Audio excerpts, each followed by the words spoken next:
बरं, मी आजची जी पत्रकार परिषद घेतोय ती पाचोरा आणि भडगाव तालुक्यातील सगळे शिक्षित डीएड बीएड झालेले सर्व जे विद्यार्थी आहेत की जे गेल्या अनेक वर्षापासून नोकरीच्या प्रतीक्षेत आहेत आणि त्यांच्याकडे अनेक शिक्षण संस्था चालक आ करून बसलेले आहेत की जे शिक्षण संस्था चालक इलेक्शन लढू इच्छितात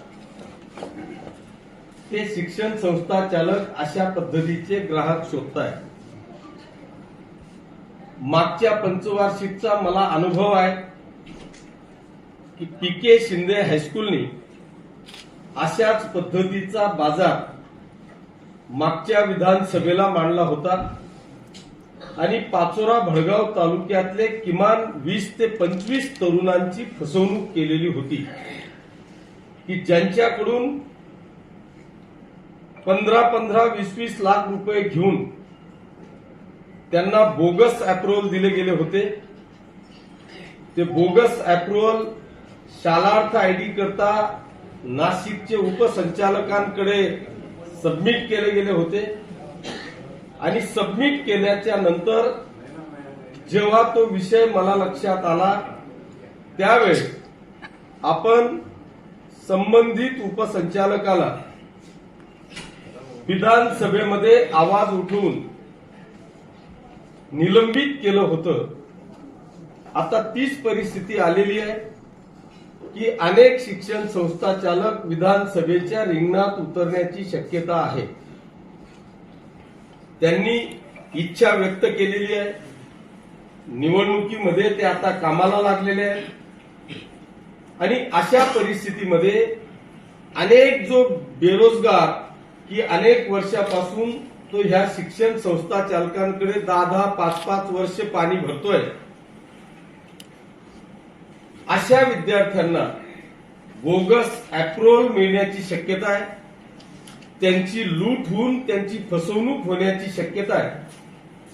अनेक विद्यार्थी 10-10 वर्ष पैसे देऊन त्यांच्या मागे फिरतायत आणि मग एका हाताने देताय आणि 2-2 हाताने पैसे काढण्यासाठी आमच्या सारख्यांच्या मागे फिरतायत।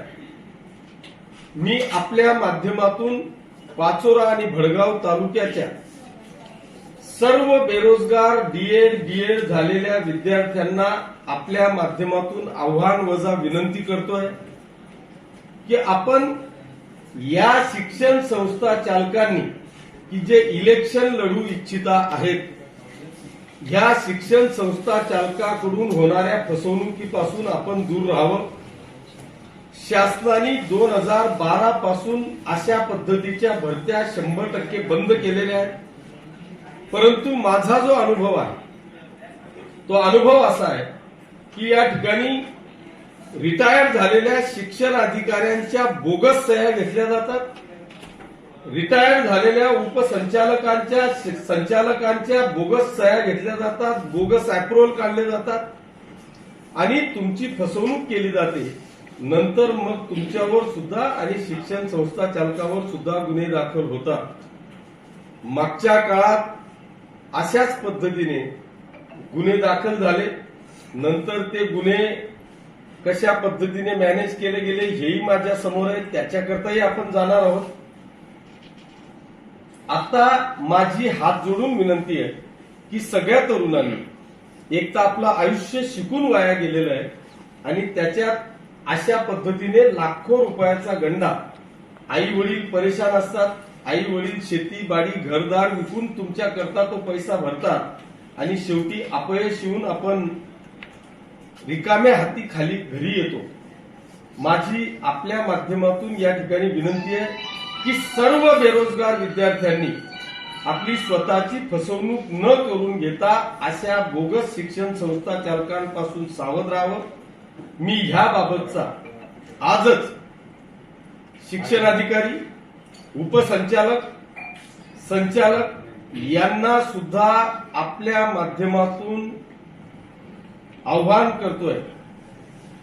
तुमचं आणि विद्यार्थ्यांचं नुकसान होऊ नये अशी माझी प्रामाणिक इच्छा आहे पण हे असं कोणी शिक्षण अधिकाऱ्यांनी किंवा उपसंचालकांनी करण्याचा प्रयत्न केला तर त्याला मी हायकोर्ट सुप्रीम कोर्ट पर्यंत सोडणार नाही. त्याच्यामुळे शिक्षण अधिकाऱ्यांनी हे अशा पद्धतीचं पाऊल उचलताना 100 वेळा विचार करावा. आपल्या या राज्य सरकारने पवित्र पोर्टलच्या माध्यमातून विनामूल्य इतकी चांगली सेवा या ठिकाणी काढलेली आहे. मला वाटतं जवळपास 80% जागा भरण्याचा निर्णय राज्य सरकारने घेतलेला होता. त्याच्यापैकी मला वाटतं 70% जागा भरल्या गेलेल्या आहेत. 10% जागा राहिलेल्या आहेत. त्या 10% जागा सुद्धा पवित्र पोर्टलच्या माध्यमातून भरण्याकरता मी या मतदारसंघाचा आमदार म्हणून या राज्याचे शिक्षण मंत्री आदरणीय केसरकर साहेबांना तातडीने विनंती करून ह्या 10% जागा सुद्धा आपण पवित्र पोर्टलच्या माध्यमातून तात्काळ भराव्या, की जेणेकरून जो उच्च शिक्षित आहे तो टॉपचा आहे पण परिस्थिती गरिबीची आहे, तो ह्या शिक्षण संस्था चालकांना लाखो रुपये मोजू शकत नाही, पण आपल्या स्किलवर तो खऱ्या अर्थाने शिक्षक होऊ शकतो. अशा विद्यार्थ्यांकरता तात्काळ त्या 10% जागा ज्या भरायच्या आहेत त्या मोकळ्या कराव्या, अशा पद्धतीचं आव्हान वजा विनंती मी या राज्याचे शिक्षण मंत्री महोदयांना करणार आहे. परंतु कोणत्याही बेरोजगार विद्यार्थ्यांनी आपली फसवणूक होऊ नये, कारण हे 2 महिने हे ह्या लोकांचे अशा पद्धतीचे जे धंदे आहेत की तुमच्याकडून पैसाही जमा करायचा, तुम्हाला सुद्धा कामाला लावायचं